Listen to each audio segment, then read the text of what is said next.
नमस्कार, good evening, Shubh Sandhya. Sports can में आप सभी का स्वागत है। स्पोर्ट्स कैन के आज के संस्करण में मैं हूं अतहर सईद आपके साथ, और श्रोताओं, तमाम खेल खबरों पर विस्तार से चर्चा के लिए हमारे साथ हमारे स्टूडियो में मौजूद हैं वरिष्ठ खेल विशेषज्ञ शबाब अनवर। शबाब, स्पोर्ट्स कैन कार्यक्रम में आपका बहुत स्वागत है। धन्यवाद आपका। शबाब, आज के दिन को हम सुपर संडे कहें तो गलत नहीं होगा, क्योंकि आज शतरंज में भारत की ग्रैंड मास्टर कोनेरू हम्पी ने कमाल करते हुए विश्व रैपिड और ब्लिट्ज चैंपियनशिप का खिताब जीतकर खेल प्रेमियों को गौरवान्वित किया।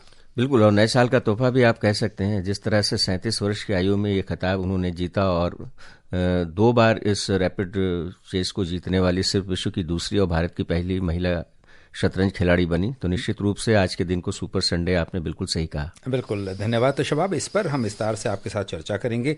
इसके अलावा प्रधानमंत्री ने स्वास्थ्य और फिटनेस के क्षेत्र में हो रही प्रगति पर गर्व जताया, इस पर भी बात करेंगे और दीगर खेल खबरों पर भी आपके साथ चर्चा होगी। लेकिन सबसे पहले आइए नजर डालते हैं अब तक की स्पोर्ट्स हेडलाइंस पर। भारत के ग्रैंड मास्टर कोनेरू हम्पी ने विश्व रैपिड और ब्लिट्ज चैंपियनशिप का खिताब जीता। प्रधानमंत्री नरेंद्र मोदी ने स्वास्थ्य और फिटनेस के क्षेत्र में भारत की प्रगति पर गर्व जताया।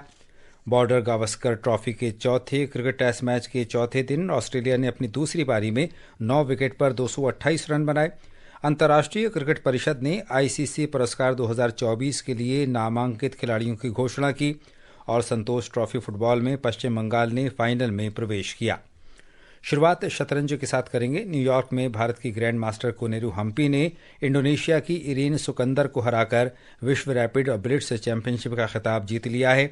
हम्पी ने 11वें राउंड में 8.5 अंक हासिल करके टूर्नामेंट में जीत हासिल की। कोनेरू हम्पी चीन की जू वेनजुन के बाद यह खिताब एक से ज्यादा बार जीतने वाली दूसरी खिलाड़ी बन गई हैं। हम्पी ने इससे पहले 2019 में जॉर्जिया में ये खिताब जीता था। विवरण दे रहे हैं हमारे सहयोगी Devendra Tripathi.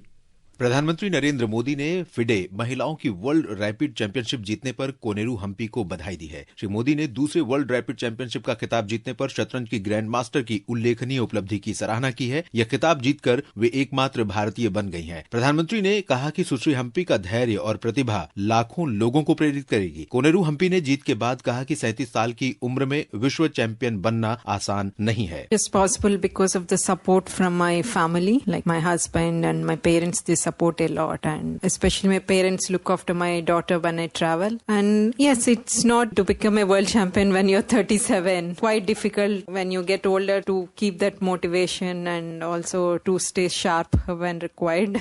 I'm glad that I made. Koneru की जीत 2024 में भारतीय शतरंज की शानदार सफलता में एक और उपलब्धि जोड़ती है। इससे पहले देश ने इस गर्मी में शतरंज ओलंपियाड में ओपन और महिला प्रतियोगिता दोनों में स्वर्ण पदक जीता था और गुकेश डी ने विश्व चैंपियन का खिताब जीता था। देवेंद्र त्रिपाठी, स्पोर्ट्स कैन। शबाब, आज कोनेरू हम्पी ने इतिहास रच दिया। जी हाँ, बिल्कुल, और ये कहा जा सकता है कि दिसंबर महीने में 2 बड़ी खिताबें जी शतरंज में भारत को मिली है। इससे बड़ी बात क्या हो सकती है। आपको याद होगा 12 दिसंबर का दिन, जब डी गुकेश सबसे कम उम्र में विश्व विजेता बने थे, और फिर आज 29 दिसंबर यकीनी तौर पर भारतीय खेल के लिए सुपर संडे। और इस खिताबी जीत की जो सबसे अहम कड़ी के तौर पर जिसे देखा जाए, जो सबसे असल बात है वो ये है कि अंतिम राउंड से पहले कोनेरू हम्पी और 6 खिलाड़ियों के साथ संयुक्त रूप से शीर्ष पर थीं। तो इसमें से 5 खिलाड़ी ने ड्रॉ की अपनी बाजी, और इन्होंने अंतिम बाजी जीती, जिसके कारण वो विश्व विजेता बनी। तो बहुत बड़ी बात है। और देखिए, 6 से 7 साल की आयु में स्टेट चैंपियन बनना, 5 साल से शतरंज खेलना शुरू करना, और 20 वर्ष से भी कम आयु में अगर आपको पद्म अवार्ड आपके शतरंज के खेल के लिए मिल जाता है, सबसे कम उम्र की ग्रैंड मास्टर बनी भारत में, तो इससे बड़ी उपलब्धियों का तो एक अंबार है इनके नाम। सबसे बढ़कर बात यह है कि बढ़ती उम्र में उन्होंने ये खिताब अपने नाम किया है। जब लोग थकने लगते हैं खिलाड़ी का, जहां तक प्रश्न है, 37 वर्ष की उनकी आयु हो चुकी है, एक बच्चे की वो माँ है, उसके बावजूद उन्होंने अपने खेल पर फोकस किया और हमें गौरवान्वित करने का उन्होंने बल दिए। बिल्कुल, और सबसे महत्वपूर्ण बात यह है अथर भाई के, देखिए रैपिड और चेस में दोनों में फर्क है। रैपिड चेस और ऐसे चेस जो होता है कि इसमें रैपिड में समय कम मिलता है चाल चलने के लिए आपको, तो कम समय में आप चाल चल करके इतने बड़े खिलाड़ी को पराजित करना, ये बड़ी महत्वपूर्ण बात है। और सिर्फ रैपिड की बात ही हम नहीं कर रहे हैं, रैपिड के अलावा भी देखें तो अन्य प्रारूपों में भी शानदार प्रदर्शन हाल के दिनों में रहा है। 2022 में विश्व महिला ब्लिट्ज शतरंज में रजत पदक जीता। इसी वर्ष महिला कैंडिडेट्स जीतने के करीब आ गई थी। हालांकि बुडापेस्ट ओलंपियाड में वो भाग नहीं ले सकी थी निजी कारणों से, लेकिन वहां की दावेदारी भी बहुत मजबूत थी। तो निरंतरता के साथ जब से अपना करियर शुरू किया, शानदार प्रदर्शन रहा है। शबाब, शतरंज ओलंपियाड, उसके बाद डी कुकेश की खिताबी जीत और फिर अब कोनेरू हम्पी के ये शानदार जो खिताबी जीत रही है, क्या भारतीय शतरंज का ये स्वर्णिम दौर चल रहा है? मुझे तो ऐसा लगता है कि 31 दिसंबर को जब स्पोर्ट्स स्कैन जाएगा, जी, तो जब ईयर एंडर पर बात होगी, और निश्चित रूप से होगी क्योंकि लगातार स्पोर्ट्स स्कैन इस पर काम करता रहा है, तो उसमें अगर पहले नंबर पर कोई खेल आएगा तो शतरंज ही आएगा। चूंकि जो उपलब्धियां रही हैं 2024 में, आज के बाद खास तौर से एक नया आयाम जुड़ गया है और उसमें तो सबसे ज्यादा बात शतरंज पर होनी चाहिए। और अन्य खेल भी हैं जिनमें उपलब्धि रही है भारत की, लेकिन शतरंज एक ऐसा खेल है जो आम लोगों का खेल नहीं माना जाता है और खिलाड़ियों की उपलब्धि तभी सामने आती है जब वो खिताब जीतते हैं। मीडिया में भी आप देखते होंगे। बिल्कुल। लेकिन जिस तरह से खिलाड़ी आगे बढ़ रहे हैं दोनों वर्गों में, नए नए ग्रैंड मास्टर बन रहे हैं, तो मुझे ऐसा लगता है कि जो शुरुआत आज से 30-35 साल पहले हुई थी और उससे भी पहले की बात है जी, तो उसको आगे बढ़ने का सिलसिला लगातार जारी रहेगा। शबाब, भारतीय ग्रैंड मास्टर दिव्यांशु बरुआ ने कोनेरू हम्पी की इस ऐतिहासिक जीत पर प्रतिक्रिया देते हुए कहा कि ये उनकी बहुत बड़ी उपलब्धि है। It is a great news जो अभी खत्म हुआ है वर्ल्ड रैपिड वुमेन्स चैंपियनशिप, जिसमें हमारा कोनेरू हम्पी वो दोबारा वर्ल्ड चैंपियन बन चुके हैं। मेरे ख्याल से ये जो कोनेरू हम्पी ने जो वर्ल्ड चैंपियनशिप जीती है, इसके लिए ये बहुत ही इंस्पिरेशन होगा महिला खिलाड़ी को लिए। और माननीय प्रधानमंत्री जी ने जो अभी आप लोगों का जो ओलंपियाड टीम जब वापस आया था, पूरा फेलिसिटेट किया था हम लोगों टीम को, प्लस अभी गुकेश जो वर्ल्ड चैंपियन है उनको भी उन्होंने बुला के फेलिसिटेट किया है। शबाब, इन उपलब्धियों का कितना लाभ भारतीय शतरंज के युवा खिलाड़ियों को होगा? जो 37 वर्ष की आयु में अगर कोई विश्व खिताब जीतता है तो आप समझ सकते हैं कि युवा खिलाड़ी के लिए कितनी प्रेरणा के स्रोत है, कितनी बड़ी वो। तो निश्चित रूप से मुझे ऐसा लगता है कि प्रधानमंत्री जी ने भी ये बात कही है जब उनको बधाई संदेश भेजा, तो ये बहुत बड़ी बात है। इससे प्रेरणा निश्चित रूप से युवा खिलाड़ियों को मिलेगा और एक लंबी कतार है शतरंज के खेल में भी हमारे देश में काफी तेजी से शतरंज के बिसात पर आगे बढ़ रहे हैं हमारे खिलाड़ी। इस बीच 18 वर्षीय बोलोडर मुर्जिन ने ओपन रैपिड जीतने वाले दूसरे सबसे कम उम्र के खिलाड़ी के रूप में उपलब्धि हासिल की। बढ़ते हैं आगे। आकाशवाणी पर मन की बात कार्यक्रम में राष्ट्र को संबोधित करते हुए आज प्रधानमंत्री ने कहा कि सर्दियों के इस मौसम में देश भर में खेलों और फिटनेस से जुड़ी कई गतिविधियों का आयोजन किया जा रहा है। उन्होंने इस बात पर प्रसन्नता व्यक्त की कि लोग फिटनेस को अपनी दिनचर्या का हिस्सा बना रहे हैं। श्री मोदी ने कहा कि बस्तर में अनूठा ओलंपिक शुरू हुआ है जिसका नाम है बस्तर ओलंपिक। पहली बार हुए बस्तर ओलंपिक से बस्तर में एक नई क्रांति जन्म ले रही है। यह उस क्षेत्र में हो रहा है जो कभी माओवादी हिंसा का गवाह रहा है। बस्तर ओलंपिक का शुभंकर है वन भैंसा और पहाड़ी मैना। इसमें बस्तर की समृद्ध संस्कृति की झलक दिखती है। बस्तर ओलंपिक केवल एक खेल आयोजन नहीं है, यह एक ऐसा मंच है जहां विकास और खेल का संगम हो रहा है। शबाब, हमारे प्रधानमंत्री हमेशा से खिलाड़ियों का उत्साह वर्धन करते हैं, व्यक्तिगत रूप से उनसे बात करते हैं और भारत में खेलों के उत्थान के लिए हमेशा प्रयासरत रहते हैं। बिल्कुल सही की बात है। जिस तरह से लगातार खिलाड़ियों का उत्साहवर्धन करना, जीत के साथ ही फोन पर उन्हें बधाई देना, और सबसे बड़ी बात यह है कि न केवल खिलाड़ियों का उत्साहवर्धन बल्कि देश में बड़े अंतर्राष्ट्रीय खेल का आयोजन करने की दिशा में भी कदम काफी तेजी से आगे बढ़ रहा है। और जिस ओलंपिक की बात बार बार प्रधानमंत्री जी करते हैं कि भारत ओलंपिक की मेजबानी करेगा, तो शब्द ओलंपिक की शुरुआत बस्तर से हो चुकी है। भले ही वो स्थानीय ओलंपिक है, लेकिन जिस तरह से इसमें 1 लाख से भी ज्यादा खिलाड़ियों ने भाग लिया, और अगर देखा जाए, आप जानते ही अतर के जब अविभाजित बस्तर था तो वो केरल राज्य से भी बड़ा इलाका था। अब भले उसे 7 जिलों में बांट दिया गया है, लेकिन सभी जगह से खिलाड़ी एथलीट आए। और पायल का जिक्र तो किया ही है प्रधानमंत्री जी ने मन की बात में, जिसने कोई भी सुविधा न रहते हुए भाला फेंक और फिर कबड्डी में पदक जीता। आगे बढ़ते हैं, अब बात करेंगे क्रिकेट की। मेलबर्न में भारत के साथ बॉर्डर गावस्कर ट्रॉफी के चौथे क्रिकेट टेस्ट मैच के चौथे दिन ऑस्ट्रेलिया ने अपनी दूसरी पारी में 9 विकेट पर 228 रन बनाए। आज का खेल समाप्त होने के समय नाथन लियोन 41 और स्कॉट बोलैंड 10 रन बनाकर खेल रहे थे। ऑस्ट्रेलिया को अब तक 333 रन की बढ़त मिल चुकी है।